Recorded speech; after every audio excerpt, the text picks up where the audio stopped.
আজ একটা বড় ঘটনা ঘটেছে।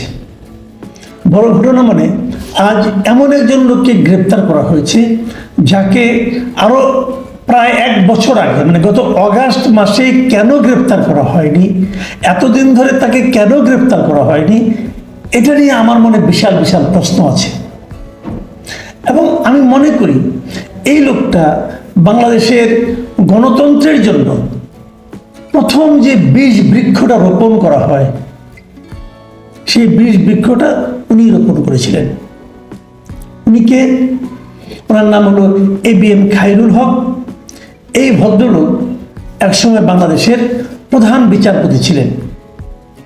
একজন প্রধান বিচারপতিকে আজকে, সাবেক প্রধান বিচারপতিকে আজকে গ্রেপ্তার করা হয়েছে এবং আমি সচেতনভাবে এই গ্রেপ্তারে আনন্দ প্রকাশ করছি। আপনাকে ঘটনাটা বলি, উনি কিন্তু একসময় আমার খুব পছন্দের বিচারপতি ছিলেন। পছন্দের ছিলেন কেন সেটাও বলি। উনি উচ্চ আদালতে যে বাংলায় রায় লেখা যায় এটা প্রথম এই ABM খায়রুল হক সাহেব দেখিয়েছিলেন। এইটা বিবেচনা করে আমি ওনার উপরে খুব না বুঝিয়ে খুশি হতাম। হয়তোবা আমি তো অত জ্ঞানী লোক না, অথবা আইন আমি বুঝি না। আমি একজন সাধারণ মানুষ হিসাবে, একজন বাংলাদেশের নাগরিক হিসাবে আমি মনে করতাম এটা একটা বেসিক কাজ। কারণ আপনি দেখবেন সুপ্রিম কোর্টের বিচারকরা কি রায় লেখে এটা কিন্তু সাধারণ মানুষ কেউ বুঝে না। ইংরেজিতে সবাই রায় লেখেন, ওরা বলেন নাকি বিচারের ভাষা নাকি ইংরেজি ছাড়া হয় না, এগুলো নানা ধরনের কথা। কিন্তু উনি দেখিয়েছিলেন যে বাংলায় রায় লেখা যায়। আমি হ্যাপি ছিলাম। উনাকে যখন প্রধান বিচারপতি বানানো হলো তখন আমি হ্যাপি ছিলাম না বুঝি। এটা 2010 সালের কথা বলছি। 2010 সালে উনি প্রধান বিচারপতি হন। বলা বাহুল্য 2010 মানে তখন আওয়ামী লীগ ক্ষমতায় আছেন এবং উনি আওয়ামী মনোভাবাপন্ন ছিলেন বলেও আমি ধারণা করতাম। তো সেটা কোনো সমস্যা নয়, কারণ বিচারকরা কেউ না কেউ কোনো না কোনো মনোভাবাপন্ন হন, এটা আমরা আগেও জানতাম, দেশেও আছে বিদেশেও আছে।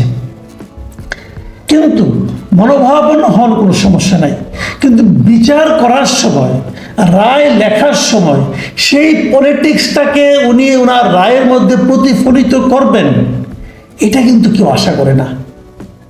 সবাই ভাবে ব্যক্তিগতভাবে উনি একটা ভোট দেন, কাউকে না কাউকে ভোট দেবেনই, কিন্তু উনি যখন রায় লিখবেন সেই রায়টা হবে একদম নিরপেক্ষ, তবেই না উনি বিচারক। তাহলে বিচারক হবেন কীভাবে? তো সেভাবে আমি কিন্তু কখনো ধারণা করিনি যে উনি দলীয় দৃষ্টিকোণ থেকে রায় লিখতে পারেন।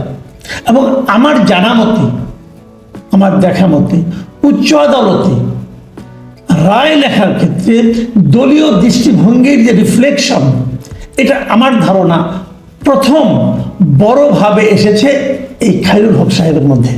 এটা আমার ধারণা। এবং উনি প্রধান বিচারপতি হয়ে যে অপকর্মটা বড় অপকর্মটা করেছেন, যার জন্য পুরো বাংলাদেশের মানুষ ভোগান্তির শিকার হয়েছে, ভুগেছে, গণতন্ত্র প্রায় মৃত্যুবরণই করেছে আমি বলবো।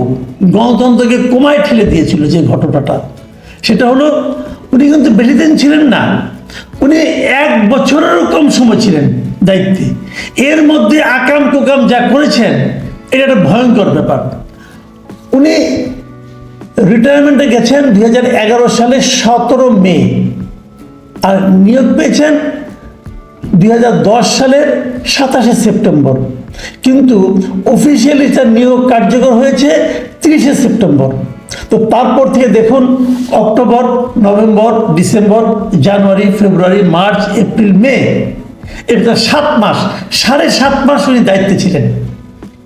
এই 7.5 মাসের সময় উনি যে ভয়ঙ্কর কাজটা করেছেন সেটা হলো, যেটা নিয়ে আজকে আলোচনা করছি, আমাদের যে একটা তত্ত্বাবধায়ক সরকারের যে একটা নিয়ম ছিল, নির্বাচন হবে তত্ত্বাবধায়ক সরকারের অধীনে, এই নিয়মটাকে উনি বাতিল করে দিয়ে গেছেন।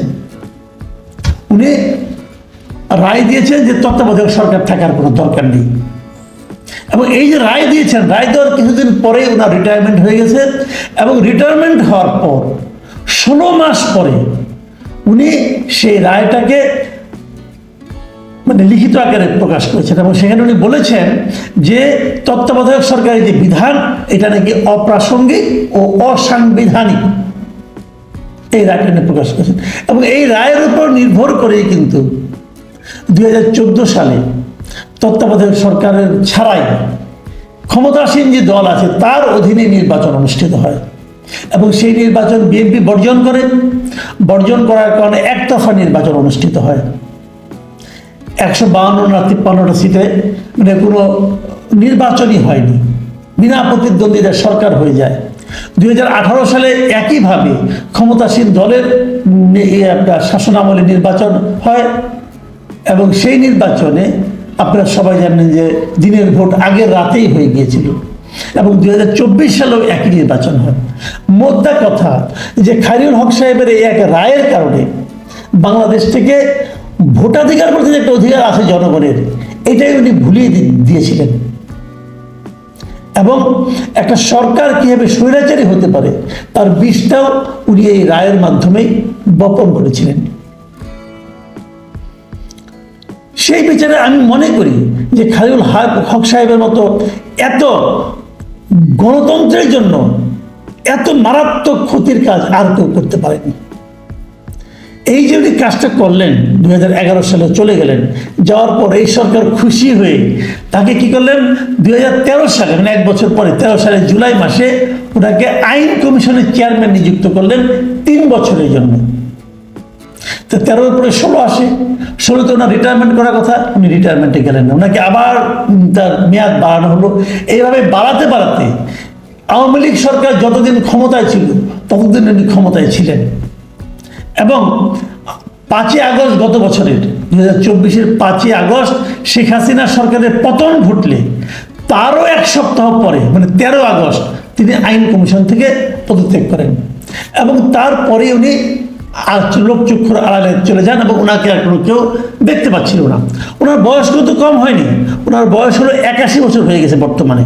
যা হোক, এই যে উনি চলে গেলেন, চলে যাওয়ার পরেই কিন্তু ওই বছরে ওই অগাস্ট মাসেই ওনার বিরুদ্ধে কিন্তু একটা মামলা হয়েছিল 2024-এর অগাস্টের 18-19 তারিখে এবং মামলা হয়েছিল কিভাবে ওনার বিরুদ্ধে মামলা ঠিক না, ওনার বিরুদ্ধে ব্যবস্থা নেওয়ার জন্য একটা আইনি নোটিশ দেওয়া হয়েছিল এবং কোর্টেও নানা রকম মামলা হয়েছিল। এছাড়া অন্যান্য মামলা তার বিরুদ্ধে হয়েছে।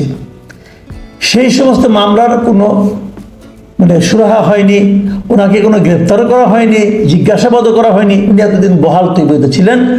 আজকে 24 তারিখ 24শে জুলাই ওনাকে ওনার ধানমন্ডির বাড়ি থেকে গ্রেপ্তার করা হয়েছে, উনি ঢাকা শহরে ছিলেন এবং ইন্টারেস্টিং হল সেই গ্রেপ্তার করা হয়েছে কি মামলায়? যাত্রাবাড়ি থানায় থাকা একটা হত্যা মামলায় ওনাকে গ্রেপ্তার দেখানো হয়েছে। মানে আমি এই জিনিসটা না মাঝে মাঝে বুঝি না যে এত এত দৃশ্যমান অপরাধ থাকতে যাত্রাবাড়ির একটা হত্যা মামলায় ওনাকে গ্রেপ্তার দেখানো হচ্ছে কেন? অনেকে হয়তো বলবেন যে ওনাকে আটক করার সুবিধার্থে, হতে পারে, কিন্তু এই সমস্ত আইনগুলিকে ঠিকঠাক করা যায় না। যাত্রাবাড়ি হত্যা মামলায় উনি কি করেছেন? উনি কি ওর সঙ্গে জড়িত ছিলেন? শুনলাম পূর্বাচলেও নাকি ওনার নামে একটা, পূর্বাচলে প্লট নিয়ে অনেকে ওনার নামে একটা মামলা আছে এবং পুলিশ জানিয়েছে তার নামে নাকি এই পর্যন্ত 4টা মামলার তথ্য পাওয়া গেছে। তার মধ্যে একটা শাহবাগ থানায়, একটা যাত্রাবাড়ি থানায়, আরও 2টা মামলা হয়তো আছে। বাট আমার কথা হলো কি, যে লোক এত বড় ক্ষতি করলো এই দেশের, এই মানুষের গণতান্ত্রিক অধিকারের, তার বিরুদ্ধে এই সমস্ত প্লটের মামলা, এই মামলা সেই মামলা কেন? তাকে তো গণতন্ত্র হত্যার মামলায় অ্যারেস্ট করা উচিত। এমন আইন আমাদের নাই কেন যে আইনের মাধ্যমে এরকম গণতন্ত্রের হত্যাকারীকে আটকানো যাবে না? এই যে খায়রুল হক সাহেব একটা দলের হয়ে মামলা করলেন, দলের হয়ে রায় দিলেন, দলের হয়ে গণতন্ত্রের বিরুদ্ধে একটা রায় দিলেন, যে রায়ের কুফল আমরা এখনো ভোগ করে চলেছি। এরকম কি তার পরবর্তী সময় অনেক বড় বড় বিচারপতি এই ধরনের রায় দেননি? বিভিন্ন ক্ষেত্রে মানে দলীয় বিবেচনায় রায় দেননি? এখনো কি সেরকম রায় হচ্ছে না? মানেটা কি দাঁড়ালো? মানে হলো বিচার বিভাগে যা থাকছেন, বিচারক যা থাকছেন, তারা একটা রায় লিখতে গেলে 10 বার ভাবছেন যে আমি যে এই রায়টা লিখবো তাহলে শাসক গোষ্ঠীর যারা আছেন তারা কি আমার উপর বিরক্ত হবেন? এখন আবার আরও একটা ভয় আছে, সেই ভয়টা কি যারা মব সৃষ্টি করে, যারা হুজুগ তৈরি করতে পারে, তাদেরকে ওরা ভয় পায় যে আমি যে বলবো কালকে তো হাইকোর্ট প্রাঙ্গণে এসে আমার বিরুদ্ধে স্লোগান দিবে। স্লোগান দিয়েই তো বেশ কয়েকজন বিচারপতিকে, হাইকোর্টের বিচারপতিকে সরিয়ে দেওয়া হয়েছে এই সরকারের আমলে, এই অন্তর্বর্তীকালীন সরকারের আমলে। কিছু মব তৈরি করা হয়েছে, হাইকোর্টে এসেছে, এসে বলছে এদেরকে সরাতে হবে, সরিয়ে দেওয়া হয়েছে, সরিয়ে দেওয়া হয়েছে। তো এখন এই মবকে অনেক বিচারপতি ভয় পান। তো যদি সরকার তার উপরে চড়াও হতে চায়, সেই চড়াও হতে চাওয়াটাকে অগ্রাহ্য করার মতো মেরুদণ্ড সম্পন্ন বিচারপতি এখন আছেন? আমরা কি এরকম একটা উদাহরণ দেখতে পাচ্ছি? ডক্টর ইউনূসের বিরুদ্ধে কতগুলি মামলা ছিল, সেই মামলাগুলির ক্ষেত্রে কি আমরা এরকম মেরুদণ্ড সম্পন্ন বিচারপতিদের রায় অথবা সিদ্ধান্ত দেখতে পেয়েছি? কেন পাইনি? এখন উনি ক্ষমতায় আছেন তাই কি? এই যে বিষয়গুলো, এগুলো কিন্তু হচ্ছে। যারা আদালতে, আইন আদালতের সঙ্গে যারা জড়িত আছেন, যারা আদালত পাড়ায় নিয়মিত যান, তারা জানেন যে আওয়ামী লীগ আমলে যেভাবে আদালত চলত, বিচারপতিরা রায় লিখতেন অথবা সিদ্ধান্ত দিতেন দলীয় বিবেচনায়, দল কি বলে, সরকার কি বলে, সেই একই পদ্ধতি কিন্তু এখনো বিরাজ করছে। যারা আইন আদালতের সঙ্গে জড়িত আছেন, যারা আদালত পাড়ায় নিয়মিত যাতায়াত করেন, যাদের মামলা মোকদ্দমা আছে, তারা জানেন এখনো সেই গণমামলা হয়, এখনো সরকারের যদি কোনো মামলা বাদী হয়, কারো জামিন হয় না। হত্যা মামলা 200-300 লোককে আসামি করা হয়, হয়তো শেষ দিকে আসামিদেরকে কেউ চেনেই না, তবু আসামি, এবং সেও জামিন পায় না। এই ধরনের ঘটনা কিন্তু এখনো ঘটছে। তার মানে বিচারপতি এবিএম খায়রুল হক যে 20 বৃক্ষ রোপণ করে গিয়েছিলেন, সেই বৃক্ষ এখন ডালে পাতায় একদম বড় হয়ে আমাদের দেশের উপর, আমাদের জাতির উপর, বিচার প্রত্যাশী মানুষের উপর কালো ছায়া দিয়ে রেখেছে। এখান থেকে কি আমাদের মুক্ত হোক, আমরা মুক্তি পাবো? এই কথাটা কিন্তু ভাবতে হবে ভাই। আমি মনে করি বিচারপতি খায়রুল হকের একটা দৃষ্টান্তমূলক সাজা হওয়া দরকার, কিন্তু সেই সাজা ওই তথাকথিত হত্যা মামলা কিংবা ওই প্লটের মামলার অভিযোগে নয়, ওই মামলায় নয়। আমি চাই গণতন্ত্র হত্যার জন্য, মানুষকে ভোটাধিকার থেকে বঞ্চিত করার জন্য উনি যে রায়ের মাধ্যমে যে অপরাধ করেছেন, সেই জন্য ওনার বিচার হওয়া উচিত। যে যে অপরাধ করবে তাকে যদি সেই কারণে বিচারের আওতায় আনা যায়, কেবল তাহলে পরবর্তী সময়ে সেই ধরনের অপরাধ আর রিপিট হবে না।